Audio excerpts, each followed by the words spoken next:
Welcome to Talk Mental Health with Logan Noon. This is episode 19, From Lawyer to Med Student with Richard Arroyo. Richard Arroyo was one of my first friends at medical school and really evolved into one of my best friends at medical school. Really think you guys are going to like this episode. We have a great conversation and we're great friends, so I think it's going to be really fun to listen to. And without further ado, here we go with Richard Arroyo. Well, cheers again, sir. Let's start this off. Correct, like men. What is on this cup? This is my roommate's cup. I think it's a pheasant. A pheasant? I think it's a pheasant. It probably would be Ben, because he's like a hunter, just killing them pheasants. That's right. And you just spent the weekend in Montana with Ben. With Ben and Travis at Jay Parrott's house, our farm. All medical students. All medical students. And of course Jay's wife and his 3 kids. Dude, that's awesome. That's fantastic. It was wonderful. Had a wonderful weekend. Dude, so Richard is one of my classmates. I met you, I remember, on day 1. Yeah. And we were like, holy shit, I can't believe we both got in. I am way too dumb for this. I remember seeing you walking in, Logan. I remember you looked a little shell-shocked, super excited. I was freaking out. I was trying to be calm and cool and collected. And I remember seeing you and just being like, thank God, there's another, kind of a non-traditional student. I could see right away that you just looked like a really cool person. I was kind of glad. Thank you, sir. And we definitely hit it off right from the bat. I remember right off beginning of the year, we started talking about mental health. Just because I'm, of course, super loud about my bipolar disorder and post it everywhere. But I remember very shortly after that, you came up to me and at least talked about your experience, your family's experience, and just kind of your potential interest in psychiatry. Yeah. I remember standing in the hallway with you at one point, and you mentioned your bipolar disorder, and you just kind of broke out about it very naturally. And I just remember being a little floored by that. Like, wow, that was very open, very cool, very unique. Never met anyone like that before. And I wanted to let you know that I, have a story, or I have people in my life who've also experienced bipolar, and so it's kind of trickled down, from the shingles into my life. And so I guess I related to you about that right off the bat, and I admired, your openness about that right off the bat. I think in med school it's easiest for all of us non-traditional students to really kind of clump together and get along so easily. Yeah. Maybe because also we're all failing a majority of the subjects. Struggling. But I think we have a lot in common too, just because we took some weird paths to get to medical school. Yeah. So your path to medical school, I think, was even more wild and jagged than mine. I couldn't say that, Logan. Yours is pretty unique. I mean, you are lawyer/med student right now, soon to be lawyer/doctor. So why don't you quickly kind of give us a rundown of your journey to med school? Gosh, well, I was just a kid admiring my grandpa. My grandpa was kind of the paterfamilias in my family, and he was the doctor, and I always wanted to be like... Paterfamilias? I don't even know what that word means. Like the male, the primary, I don't want to say matriarch or patriarch, but the primary person in the family who kind of is an influence upon all those below them. You must have been one hell of a lawyer. No, I heard that word in a movie, Oh Brother, Where Art Thou? I'm sorry, I interrupted. Go on. So you were attracted, that's a weird word too. You admired your grandfather for what his work was. I was attracted to my grandpa. I was attracted to the man that he was and the life that he lived. And then on the alternate side, there was my father, and my father was the lawyer in my family. So those were the two, kind of male influences I had. And then my father left when I was about 10 years old, and I never saw him again until much, much, much, much later. And so my grandpa took over the primary, father figure portion of my life. And those were in my formative years. And so at a very early age, I learned to really admire medicine because I associated that with grandpa. And I associated law with my father. And so I think from the start I had a kind of a negative influence, or a negative perception in law, and a very positive perception of medicine at a very young age. But I never thought I was smart enough to go to medical school. Really? Yeah. But you were smart enough to go get your law degree. Well, I was smart enough to get accepted into law school. Okay. Law school accepts a lot of students, and then they wean out a third of their students. Really? Yeah. And that's just typical across the country? As far as I understand, yeah. Huh. I remember orientation. They told me, look to your left, look to your right. You know, one of you won't be here. I remember that. It was That's terrifying. It was a cliche, though. I didn't believe it. Yeah. You know, I thought, well, this is just like it is in all the was movies. that actually your experience? It was Texas Tech, right? Yeah, I went to Texas Tech School and did of Law. a third of your class, or 2/3, I guess, of your class not graduate? I'd say about a third of them disappeared in the first year. I remember both guys on my left and right. They were both gone within that first year. Damn. Yeah, I think that was unusual. I've never heard of that before in my life. Yeah. And I guess I don't know that many lawyers. You're really the first one I'm ever good friends with. Huh. But that is crazy. So you kind of graduated high school and you had a negative perception, or graduated college, you had a negative perception of law, but you still chose to kind of pursue that path first. Well, see, I went to a medical high school.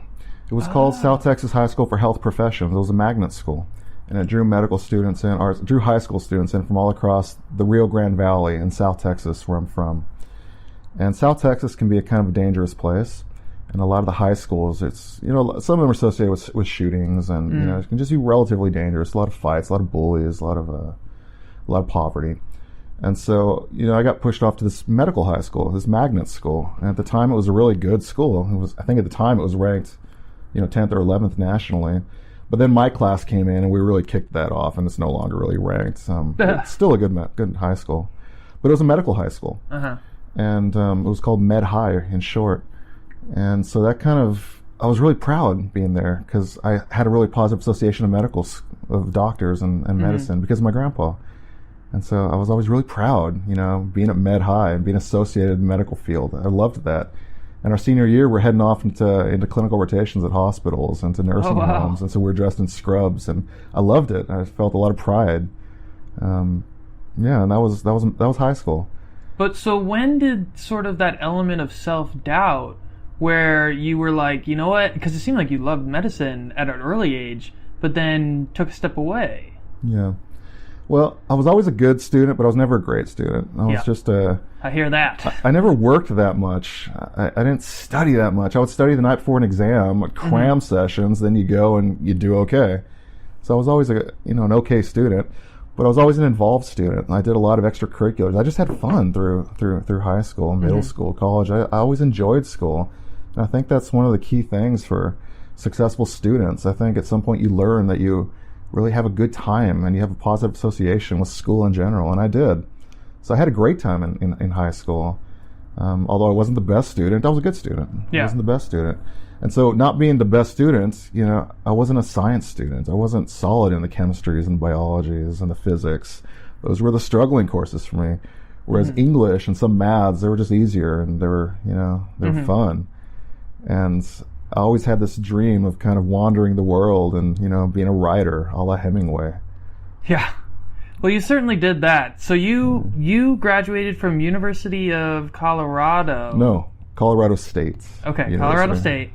Then you went immediately to Texas Tech. Yeah, right. Got your law degree. Yeah. And then you're like, yeah, I'm going to go do that wandering Ernest Hemingway thing. No. As soon as I graduated from law school, I went right back to college and I took my pre-med prereqs because I didn't have any of those. And I wanted to do it while I had the momentum of law school. Because it wasn't until law school that I learned how to be a student, a good student. Okay. I learned that I was capable of achieving higher academics. And I could do this, you know. That's where I learned that I was capable academically. In college, I joke about all I learned in college was my social security number. But, you know, I feel like that sometimes. I was an English major and I had such a great time. And I loved English and writing and reading that it wasn't study. It wasn't work. It was just fun. Law school was difficult, but it wasn't terribly difficult. I didn't work that hard through it. I wasn't a great law student, but I never wanted to be a lawyer either. I always kind of knew I was in the wrong place. I wanted to be in medical school. So why do you think you weren't one of those 2/3 of the student body that just said, fuck it, I'm out, and just try something new? You know, you took the path of almost putting your head down. I'm at least going to get through this. I want to get my law degree. But you really kind of knew that I'm not going to be happy doing this. I don't know. I guess maybe it's a characteristic. I think it's a characteristic we see probably in every classmate of ours. Yeah.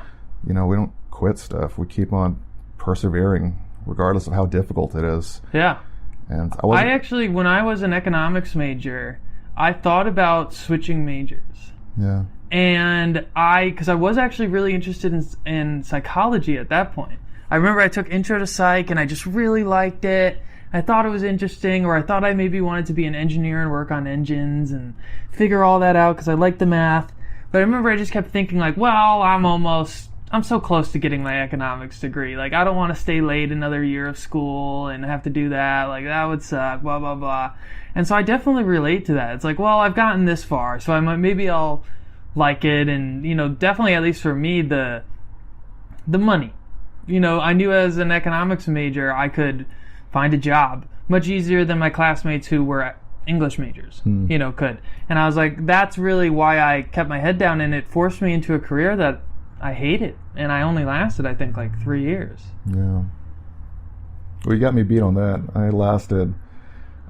really never really practiced any traditional law, Logan. I kind of got out of law school and went right into, I did my pre-med prereqs, but after that I just started wandering and vagabonding. Yeah. So I've never really practiced any conventional law. So I want to hear more of your story.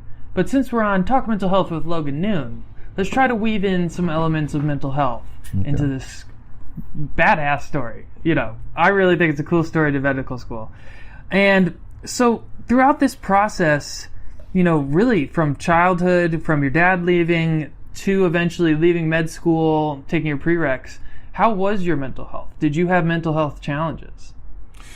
I think I've probably always been borderline with being functional and having mental health challenges and not, and I've never really been able to differentiate whether, I'm just a normal kid struggling, on the edge of, being mellow and a little down, or whether I was, a functional, bipolar. I'm not sure, and I still wonder that. I really do, and I wonder that because of my father, and I mentioned my father earlier, but what I didn't mention was that my father has a background of bipolar disorder, and he has a background of paranoid schizophrenia, and that goes all the way to my grandfather, and that's the lineage on that side of my family.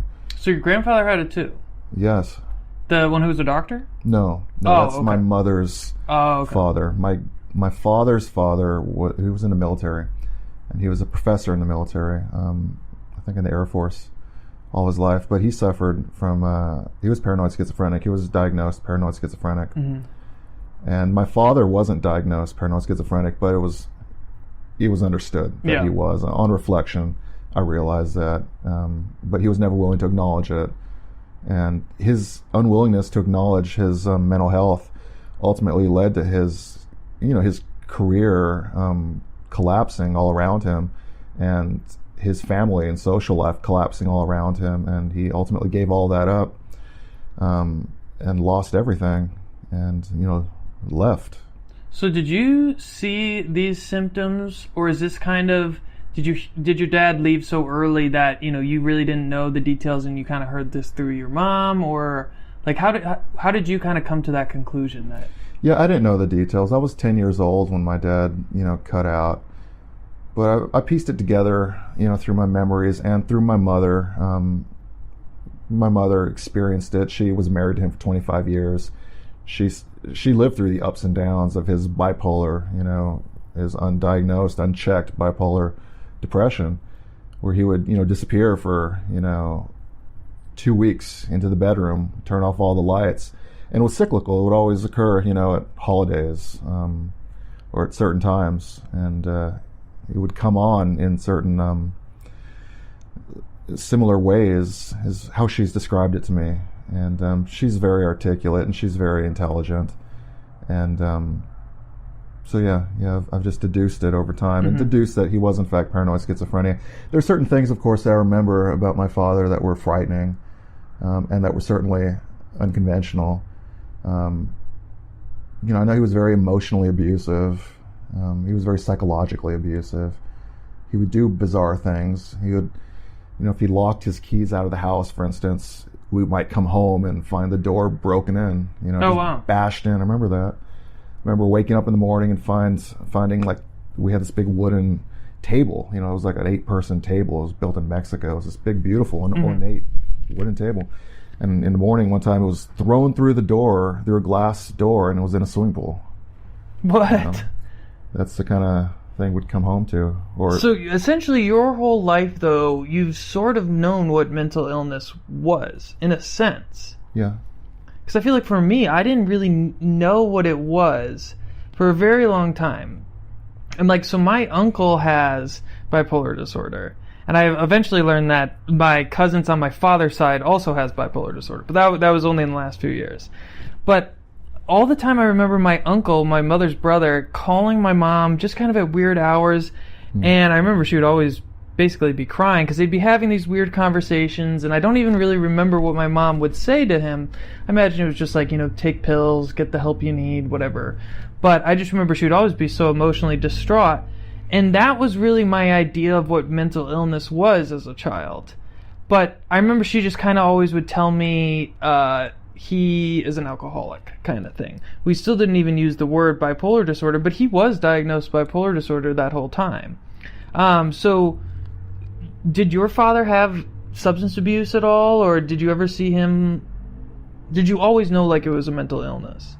Well, no, because I was 10 when he left. It wasn't until my high school years I started to learn about, behavioral health and put together all these puzzle pieces.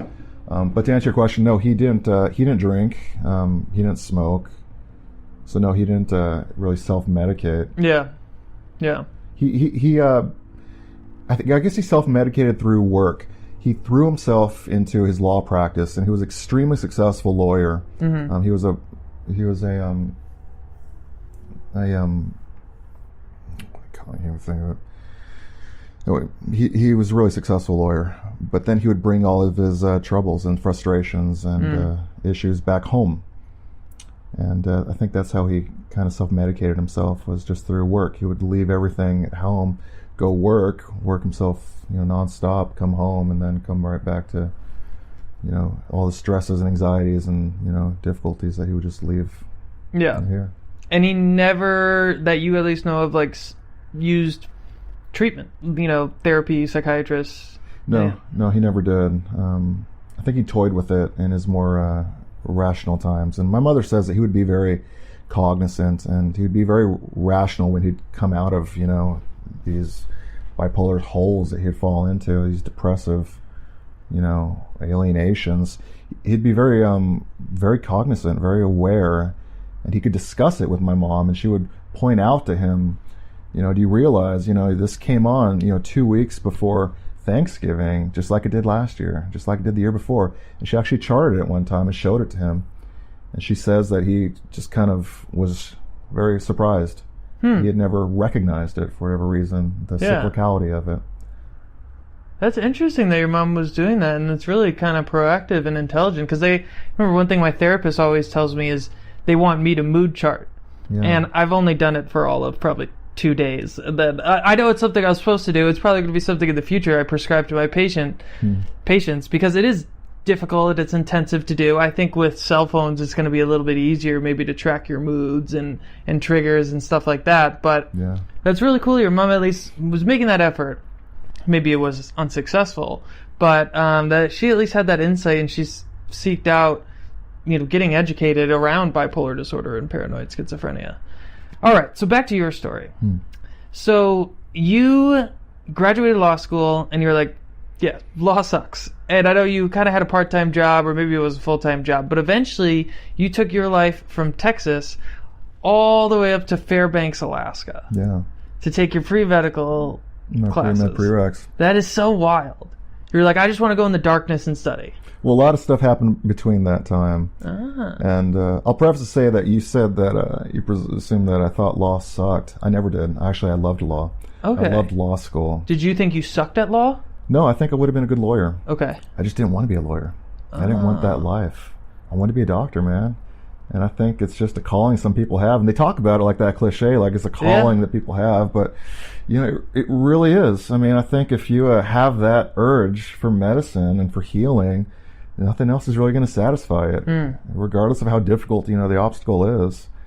It's, it's calling. It's calling you. And it was calling me. So I could have gone to law. I think I could have been happy. I think ultimately I would have been happy. I just would have always been aware that I was missing something important, or I gave up on a dream that, was calling me, that was more right for me. I always just kind of knew that. Yeah. But after law school, and it actually happened at orientation of law school, I promised myself orientation of law school, when I recognized that I wasn't in the right place, that I wanted to be in medical school, but I got into law school, I didn't have my pre-med prereqs. Yeah. I promised myself then that if I felt the same way, 3 years later when I graduated, I was going to pursue medicine. I was going to go back to college. I was going to take those pre-med prereqs, and I was going to pursue medicine if I didn't find a passion for law, which I assumed I would. And so when I graduated, I took the bar exam. Yeah. And by that point, I already decided I'm going to go right back to college while I have this momentum. I'm going to take my pre-med prereqs. And so I did. And it was a year and a half, and I took them all to community college.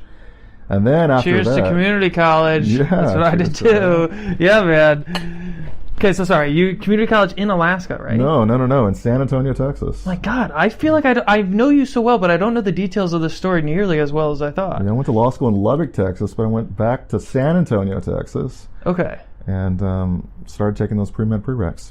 And I only had the money to do that because my grandmother on my dad's side had passed away.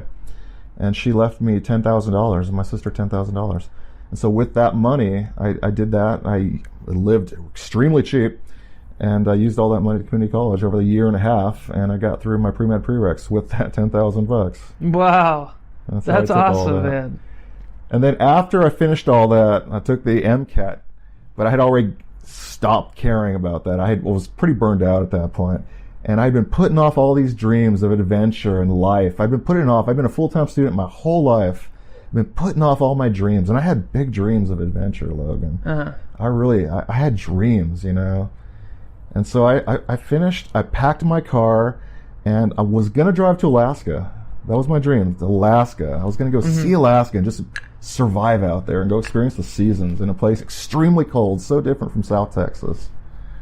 But I talked to my roommate, or my old buddy from college, who lived in Minnesota. And he said, Rich, you will die if you move to Alaska. Come to Minnesota. Let me teach you how to survive in the cold. Come here. I have a house. I got a room. Just come kick it here and live here for a year and then go to Alaska. So I said, okay. So I packed my car and I drove to St. Paul, Minnesota. I moved into my buddy Jack's house. Minnesota. Minnesota. We had lunch and pop. Oh, geez. It was wonderful. Yeah. Yeah. Oh, I had so much fun. And I really did. I had a blast. I loved Minnesota. I could have spent my life in Minnesota. You probably hung out with some of my cousins. That's where all my mom's cousins are. They're all blonde and from Minnesota. Super Christian. They love Jesus and brunch. It's awesome. They're super friendly. Hot dish. Yeah. Farmer markets. I loved Minnesota. Yeah. Had a great time there. I worked at a beer distributor. Did you? Yeah. I was working in a warehouse at a beer distributor, building pallets of beer all night long at 10-degree weather. That's awesome. Had a great time. I fell in love with a girl in Minnesota. Her name was Stacy. She worked at a farmer's market, and she worked at the place where I was working also. And I loved Stacy. We almost got married. I could have married her. Could have spent my life in Minnesota with her. We would have been happy. But you're like, I want colder. I'm going to go to Alaska. No, I had dreams, man. I had all these big dreams. I wasn't ready to settle down. You were like, screw you, Stacy. No. You ain't in my dreams. I was heartbroken to leave Stacy. She actually moved to Texas because I moved back to Texas after 2 years in Minnesota to spend a few months with my grandma and grandpa. And we did some construction, my grandpa and I together. And then Stacy followed me, and she moved down to Texas, and she was there. And then I had decided I was going to move as far away as I could from the U.S. I had already moved as far away as I could from Texas. I'm going to Minnesota, and I was going to move as far away from the U.S. as I could. And I decided I was going to go to Thailand, which was on the direct opposite side of the world. And so I bought a one-way ticket, sold my car, got all my stuff, and then Stacy drove me to the airport, and I boarded a plane and flew to Bangkok. And I didn't know anybody. I just had my backpack, and I had $2,000. And I just wandered. I wandered around Thailand until I ran out of money.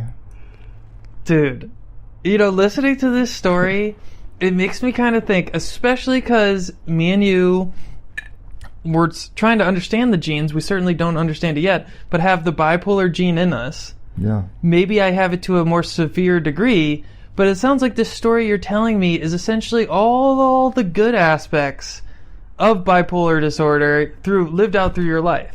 Essentially, you went through this depressed period. didn't like law school. Didn't like, you know... Loved law school, Logan. Well... Had the funnest time of my life in law school. Really? Yeah, I had so much fun in law school. I loved it. As much fun as I had in college. Wow. I loved law school. So have you ever dealt with depression? Because you said you kind of have. You were always like the mellow... I don't know. I've certainly never been diagnosed formally, but I think I've certainly... I think I'm bipolar. I think I just am on a very... low spectrum. I think my ups and highly downs... functional, like you said, because it's like almost like a hypomanic state of mind where people like, I'm going to leave my life in Texas and go to Minnesota, or go all the way to Alaska, or go all the way to Taiwan. Like, those are pretty wild, Thailand. Pretty crazy, and people will be like, huh? What? Kind of like how when I was manic, thought I could start a website in a day, and, I was harassing investors. That was a little bit more severe example of mania. Yours is like the highly functional, can actually, like, live life. I mean, am I totally off beat here? Like, I get really down when I'm doing the same thing for too long. Okay. And I'll get very depressed. I don't know about depressed. I'll get very, very low. And yeah, I do get depressed. I certainly get depressed. And the way I feel depressed is I feel isolated. And I feel that I don't relate to people. And I feel that people don't like me. And I feel that I don't belong here. I don't belong amongst these people, or they just don't understand me. Or it's not that they don't understand me, they just don't like me. I don't fit in. And when I feel that way, then I feel very alone. I feel very isolated. Have you gone through long periods of that? I go through periods of that, sure. But then I also try to recognize that this is just an emotion, and it's probably an unrealistic emotion. And I try to control my emotions. I try not to let myself be controlled by my emotions. Mm-hmm. I want to be controlled by my reasoning. So I try to overcome that and recognize that this is probably a symptom of bipolar. This is probably unrealistic. And so I try to make a conscious decision, a conscious effort to overcome that. I try, and recognizing, I guess, is a significant part of it. But see, I actually, through at least my experiences with therapy, because I used to have that philosophy of like, I want to control my emotions, and because I try to be a very rational thinker. My wife, makes fun of me so much because I'm maybe too logical in some senses. But that same way of like, control my emotions, be happy. And what I realized with my therapist, at least, is like, at least me, I can't choose to be happy. And like, when I'm sad, I can't choose to stop feeling sad. Yeah. And so I try to take a philosophy of like, I'm just Logan. I'm floating out in the ocean, and my emotions are like the ocean. Sometimes they're going to be calm. Sometimes those waves are going to be chill, and I'm going to be surfing, loving life. And sometimes I'm going to get my ass kicked. It's going to be a hurricane, and I'm just going to hate every moment of it. And I can't control the weather. Yeah. Like, I almost try to look at my emotions as weather, and I just have to fight through the storm and know that there's going to be good times and bad. And so hearing you say that just kind of made me think about, that's how I used to sort of view my emotions. And at least for me, it didn't work well. Yeah. I don't know if it's working well for me or not either, Logan. I go through ups and downs. I think most people do. Yeah. I don't know if mine are more extreme than most people. I don't know. I really don't know. I wouldn't say so. I don't know. But sure. You've lived a really successful life, a wild life with vast, crazy experiences, and you've ended up in med school. Yeah. You're a badass. I've been lucky, So when you get really that 2 out of 5 on a quiz, Ugh. still remember, I am Richard Arroyo. I'm a badass. Hell yeah, man. Well, thanks, man. So now let's kind of talk about what your mental health, because I think a lot of the audience who listens are med students. So how has your mental health been as a med student? God, med school's so... It's so draining. It's such a challenge, and it's such a physical challenge that just pours over into an emotional challenge. I think my mental health in medical school has been really hard. It's been really, probably very fluctuating. Medical school has been very emotionally almost damaging. Definitely. Because it's just it's an emotional roller coaster, because it's such an intellectual roller coaster. And when I'm throwing myself in my academia, which is, all the time, I'm always sitting by myself in my, office studying, my nose in the book. When I'm doing that, I'm trying to focus on this information and try to absorb it and just comprehend it. I'm always having these subtle little thoughts pulling me away. And these subtle little thoughts are these little negativisms. And I might hate somebody for no reason. I might get obsessed with this trivial emotion, something completely trivial, like thinking, God, these people really hate me, or this, maybe my cousin, I hate my cousin. I can't stand my cousin because of whatever they've done, or I feel that they've done. But I recognize that this is just, I wonder if it's not a self-defense mechanism, because I have to study so hard that it's not like my mind's just like pulling myself away, trying to find anything to grab onto so that I don't have to focus so hard here. Saying, come look over on this emotion over here and focus on this so you don't have to study so hard. But it's a detrimental self-defense mechanism. It's detrimental because I need to focus, I need to study, and this is just pulling me away. And it's terrible. It's never positive things that I get focused in on. It's always these negative trivialities that have no bearing on anything. And so this is what I'm talking about, where I need to overcome these emotions. I don't want to get guided by emotions. I want to be guided by my reason. So I've got to pull myself away from these, these thoughts that are pulling me away. I got to pull myself back. I've got to focus myself again. I can't let myself. I go through spells of meditation. What does that mean? Well, I've meditated a lot in my life, yeah. And I meditate in different ways. I don't sit and chant. In the past, I've sat, in a corner in silence, closed my eyes, and tried to, just stare upon, the Buddha's face, or Jesus's face, or, my grandpa's face, and just look at, the outline and think of nothing, or just focus on the air coming out of my nose. That's traditional meditations. I kind of understand it. But I don't do that too much these days.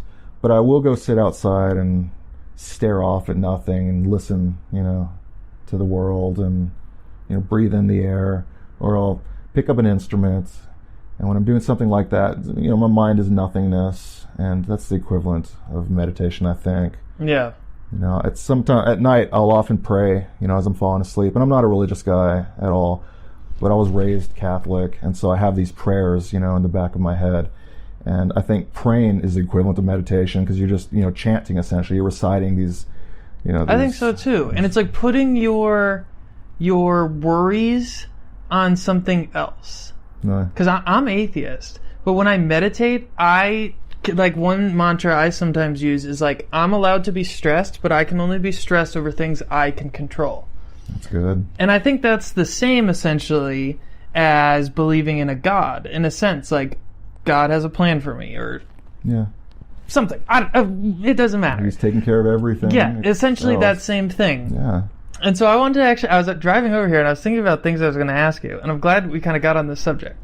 So I don't know if you saw, and I don't know if you're on this page, we have this postcard page, at our school, and for people who are listening who aren't part of our school, it's like an anonymous, how should I say this?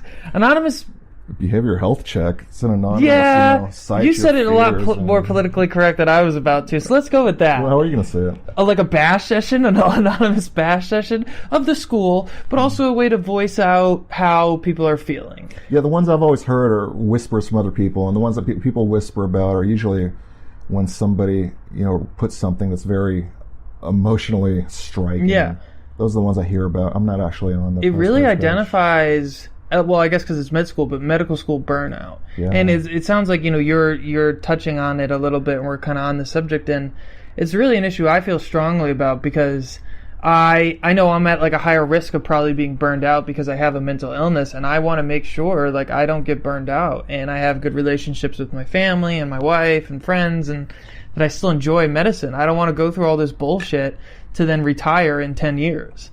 I want to do this. I want to be like Dr. Brady till the day I die, just trying to give back, and because you can see he really enjoys it. Yeah. So why I got us on the subject. So I saw this post that was this poor person, I don't know if it was a male or female, was dealing with anxiety. They said they had tried exercise, they had tried, I believe, therapy, they tried mindfulness, and they say it was like, and now am I supposed to do pharmaceuticals? And, it was a very short post, but you could sense like a big hesitancy towards using pharmaceutical means. And there was a juxtaposition with the comments. Because me, my stance is I currently take medication. I think it certainly has its place for certain people. And so I talked about how, like, I don't like taking my meds, but I think it's the best thing for me right now. I don't know if I'm going to take this forever, but, when I leave your house this evening, I'm going to go home and take my meds. That's just like a choice I try to make every single day, because I know it's going to lead me to a greater likelihood of success and better mood management, the whole 9 yards. And then other people were talking a lot about faith-based groups. Mm-hmm. And I have a weird feeling around, like, faith helping necessarily and, like, mental health issues. I think it can, but I've also been in a situation where I remember when I first had symptoms of mental illness, and for me, that was anxiety and insomnia. I kept trying to pray to have my anxiety and insomnia go away. Yeah. And for me, it didn't do anything. No. And so I don't know. So what do you think about all this? I love religion. Yeah? I love all religions. I think it's a beautiful... All religions? Yeah, I think it's a beautiful human phenomenon. Yeah. Religions, and I think it's a way of coping. I think it's a very... Even the sex cults, Richard? Especially the sex cults. Yes. No, man. I don't put you said all. I don't put the sex cults into my category of umbrella religions. You said all. I had to call you out. Well, I think that's a cult. I think by definition the cult isn't necessarily a religion. What's the difference between a cult and a religion? Psychos? I don't know. We could get going on that one for a while. Is that a little bit too judgmental? I don't know. Yeah. Negative. I digress. Okay, back to the original question. I love religions. I like faith. I think people... I'm afraid of fundamentalists, and any cult, is a fundamentalist. Typically, they go to an extreme. I think religions get into problems when they go to extremes. I hate any kind of fundamental religion. I don't like that at all. I hate any religion that, is pointing a finger and saying, we're superior to you. Let me save you. I have the way. I can show you the way. You just follow me. That's bordering on cultism right there. Yeah. I hate that. I think that's unfortunate. Unfortunately, it's associated with a lot of Western religions. But that's just too bad. Religions that I like is just, it's all religions. It's just not the fundamental religion. It's the beautiful philosophy of religion, where you're placing your faith in something, and because to place your faith in something is really an acknowledgement of being loved unconditionally, and to feel that you're loved unconditionally, that's a sense of meditation in a sense. Yeah. That's really what you get from your family. It's what I get from my family, and I think that's why I'm kind of well-grounded as I am. It's because I feel like I have a place in this world. I feel like I have my family and that they love me, and a lot of people don't have that. Mm-hmm. For some person who doesn't have that, if a church, you can fill that in, I think that's wonderful. Or if not even a church, just a belief that there's a God of some sort that is looking after you, then that's wonderful. And that can save a person's life, and that can really give a person meaning. I love that. Yeah. And, I certainly love those aspects of, I grew up in a Methodist church and sort of Catholicism, and I like the community aspect on all that whole 9 yards. But my issue is with any other aspect of medicine, can you give me an example of when church or religion or faith impedes that patient from seeking medical care? For instance, if a patient had, I don't know, oh, actually, this is an example. I know of someone kind of like this. They had Lyme disease, and they tried to go to this faith-based healer, and then they tried to go to a naturopath, and they didn't get better from Lyme disease. So that was an example of, like, a faith or a certain belief impeding that person from seeking traditional Western medical care. Yeah. And we all kind of think like, oh well, that's crazy, that's not rational thinking. But then when it's psychiatry, it seems that's very normal. When someone's like, oh, I feel really anxious, I feel really depressed, whatever. It's like, oh, no, you don't need the psychiatrist. You need to go to a church. And that's my issue. It's like, why can't we have both? Like, you can go to the church And maybe sometimes those people are saying, like, go to a doctor and a church. But I've at least had people tell me up front, like, you shouldn't take pills. You should go pray. Yeah. Yeah, well, Western medicine is a church in a sense. Yeah. It's kind of, in a sense, it's a societal. I guess, but your church. thoughts can change on a daily basis with research. Religion doesn't do that. I suppose not, although, I mean, church is changing. I mean, religious thought's changing. It's Pope is cool evolving. with gay people now, I guess. Exactly. I mean, we've seen it in our lifetime. We've seen, Catholic, doctrine kind of changing. It's a very slow process. I don't know, man. That's such a fine, personal choice and where you want to put your faith or your belief. You want to put it in science. You want to put it in allopathic medicine versus, osteopathic medicine. Some people believe DOs are quacks, and that osteopathic manipulation is bogus. A lot of people believe that. They don't understand it, or they want to associate it with, chiropractic, or they believe chiropractic is bogus, or naturopathic medicine, or they believe that's bogus. And I think there's a place for all these, different forms of medicine. And I think there's a certain, patient population that is going to be, nurtured, by each one of them. I think there's a place for each one of them. So I think there's a place for people to go to the church to be healed. And I think there's a place for people to go to osteopathic doctors to be healed. Yeah. I don't think there's just one patient that just always needs to come to us. I don't think I can heal every person. I think there's people who are going to get healed, at the church that I, as a doctor, one day will never be able to heal. Yeah. So there's a place for it.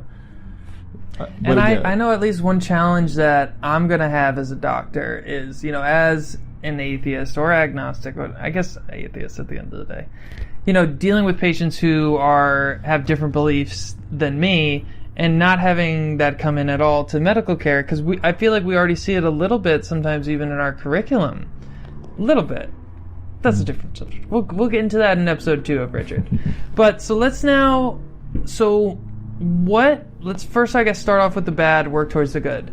Okay. And we are now, 2 months into our second year of med school. Yeah. What things have you done that have made your mental health worse?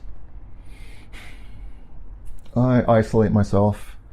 I tend to isolate myself, and that makes my mental health worse.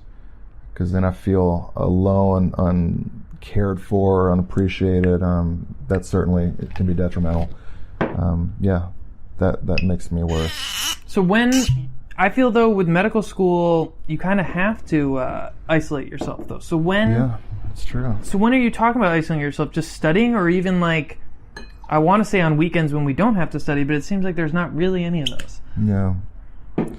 Oh, I don't know, Logan. I think I have a tendency. I'm a very private person. I don't want to say I've always been a very private person. I don't know when I became such a private person. Maybe as I've gotten older, I've become more isolative. I was very, very social when I was younger. I think I was an extrovert when I was younger, but I'm definitely an introvert now. I don't know when it happened, but I kind of recharge by myself. I really appreciate my alone time. I appreciate being by myself. I like doing things by myself. I like going on adventures by myself. I like testing myself in the world by myself. I also enjoy doing things with people, very much. But for whatever reason, as I've gotten older, I've just trended toward being very solitary. Maybe it began when I headed off to Minnesota for that first time all by myself to test myself. Maybe that's when it began. Oh, I'm sorry. That's it. Can you think back any time over the last, I guess, roughly a year and a half, maybe like after you bombed a test or something, and you took some pattern of isolation and did something that was very detrimental to your health, or just like negative spiral? Because I get what you're saying, because I relate to it, but it's like you're talking about how isolation can be both good and bad for you. Yeah, I am. Something detrimental that I've done to myself after experiencing something difficult? I don't know. Difficult question. You'll answer on episode 2 if you can. I mean, I'm probably gonna. I think I'd go back to saying that you'll invite me to go play golf, for instance. And that'd be really good for me to get out and go wander around and stretch and play some golf and hit get some out of balls my into head. houses. Yeah. Yeah. but I just bombed a test, and I don't want to go socialize with anybody, you know. And quite frankly, most of the time I'd probably love to just go hang out with you. But again, I'm an isolated person. I'm not a very group person. As I've gotten older, I've lost the groupness for whatever reason. So I like to do things by myself or in small little niche groups of individuals I'm very close with. Yeah. So, you want to go play golf. But I think that's healthier, quality over quantity. But I mean, frankly, I'm a people person. I love people, and I love all the students in our class. I respect them tremendously. Yeah. But, after a devastating week and devastating test, I don't want to go socialize with, 4 or 5 or 8 people. I don't want to do that. It's stressful for me. Yeah. And, so I will isolate myself, come be by myself in my room, or go do something by myself. And I think that's detrimental to me. At least it was last year. Because then I would just kind of fall into that, into that hole of feeling like, oh gosh, I don't relate to people, or people don't like me, or like I'm too stupid to be here. Or and forms of self-loathing, self-deprecation, and that's very negative, and I can get stuck in that. It's a spiral. I can get stuck in that like a lot of people can. So yeah, that's detrimental. Sometimes I have to force myself to go out and do social things. When you'll invite me or other people invite me, and my inclination is to say, no, I don't really want to do that. But I'll make myself go do that. And, it's very seldom that I actually regret, going and doing it. So has that been kind of what you've done to improve your health in management school, is like sometimes force yourself to socialize when you don't want to necessarily, or have that like initial or what have you done to improve your mental health over the last 18 months? Or to handle the strazy bullshit of med school? Well, the first year was just such a getting thrown into the deep end and paddling furiously just to keep my nose above water, that I just accepted it was going to be hell, and I was just going to have to, climb from, the 9th level of hell and hopefully get up to the, 3rd or 4th level of hell. And I think right now I'm probably in about the 3rd level of hell. I think I'm at the place where, all the birds are pecking my eyes out. Okay. So it's not as bad as it was. It's pretty good now. Yeah. Yeah, so I'm climbing upward. Well, I feel like me and you have kind of a funny, interesting, exciting experience of medical school. Yeah. Me and you have passed every one of our classes, but with no margin of error. No margin of error. We are in the bottom quartile, and that might even be a little bit generous, of med school. We're just scraping by. It is exciting. And this past year has really taught me how to deal with failure. Yeah. And I think, though, that also that skill set, and I've always been somewhat good at that, but especially after these 18 months of med school. But I think that's why it really gave me the confidence to start a podcast. Because it's like, am I going to generate an audience off this podcast? Am I ever going to be able to generate income off this podcast? Like, I don't know. Like, there's high likelihood of failure. But it's like, because I'm so used to failure and just keep pushing through, it has motivated me to just keep doing this. I'm like, I'll figure it out. It'll be fine. It doesn't have to be perfect. I'll get through it. Kind of thing. That. So, what would you say is advice? Let's imagine there's some first years listening right now. Some first years, if this is what, September 23rd, so they just took their second SciFOM test. Yeah. So any people listening out there that don't know what we're talking about, this is your second test, really, second big test of med school.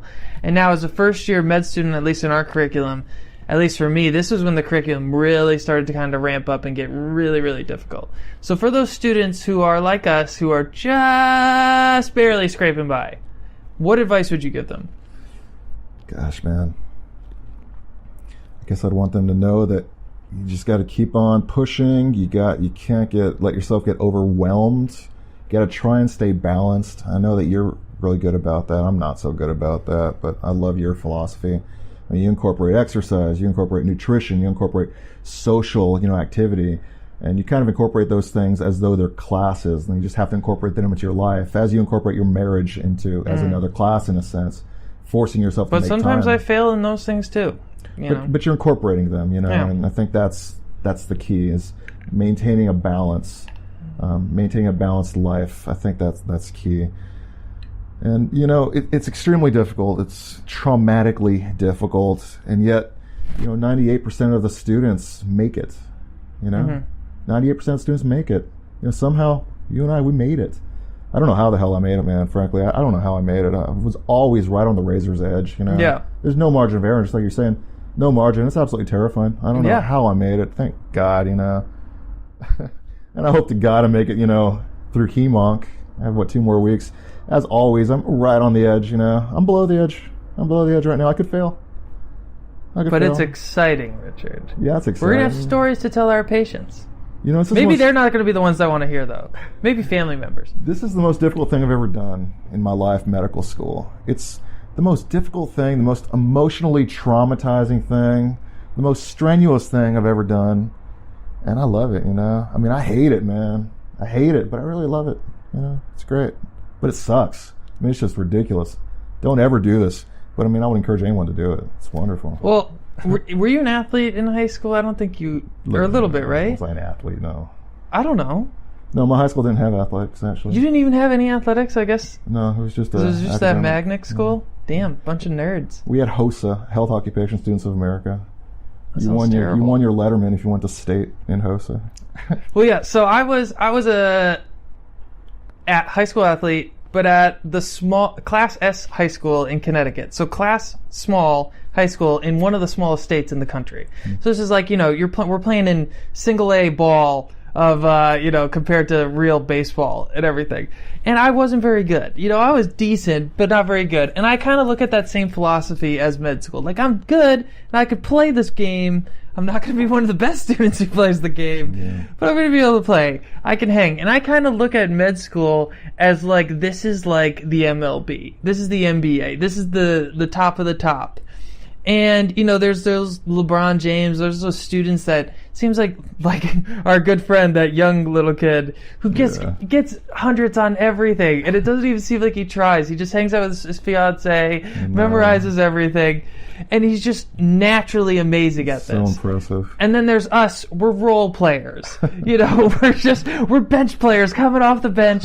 We're full of passion and energy, but skill set is low. It's poor. Yeah. And that's okay. And I keep always reminding myself and other students that are in our position who fails, it's like, just because you fail a test does not mean you're a bad doctor.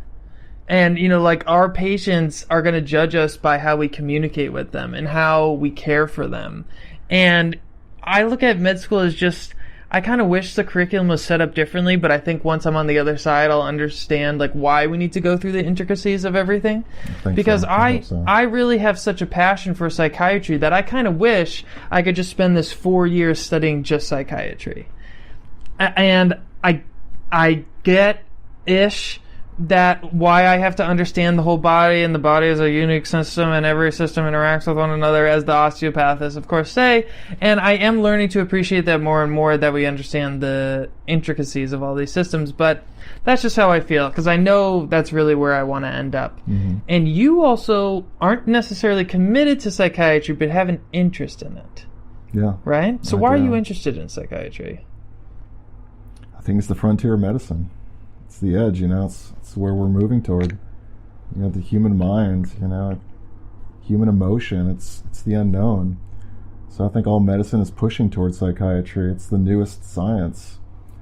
I think it's fascinating. I think people are fascinating. I think human emotion is, I think it's fascinating. It's rendering, and it's heart-wrenching, and it's beautiful and sweet and disgusting and terrible. And I think it could be a really good life, being a psychiatrist. I think I could be happy doing that.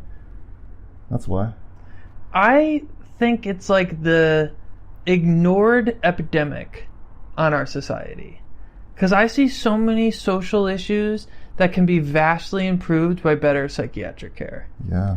Why I started to speak out about my mental illness in general is gun violence. And yeah, I guess not all gun violence is mental illness, but some of it is. But I even look at it as incarceration. How many of those individuals who are incarcerated deal with mental illness? I don't know the stat, but I know it's a lot. Yeah. I used to live in California. How many of the individuals, when I would bike past those areas on the river where they'd have like tent cities of homeless people who are dealing with psychiatric conditions. So I deal with I think of all these like ignored aspects of society that we don't necessarily know how to solve, but could be improved by psychiatry. And so that's where I really get amped up. And as an economist, I see it as a big economic opportunity. And I know psychiatrists, are paid at the lower end of the spectrum compared to other doctors, but I think there's such a demand, maybe that's not really fully understood and really appreciated. There's almost like this externality in the marketplace where people don't want to use psychiatry care, but I think that is diminishing. I think the stigma is getting better. So I think the demand for psychiatrists is only going to get higher and higher, and we're going to have a bigger influence than our orthopedic surgeon colleagues. And so I'm really excited about it, man. And I think you're going to be a wonderful psychiatrist. I know you might go into something else, but I hope that's what we both choose to do. And yeah, man.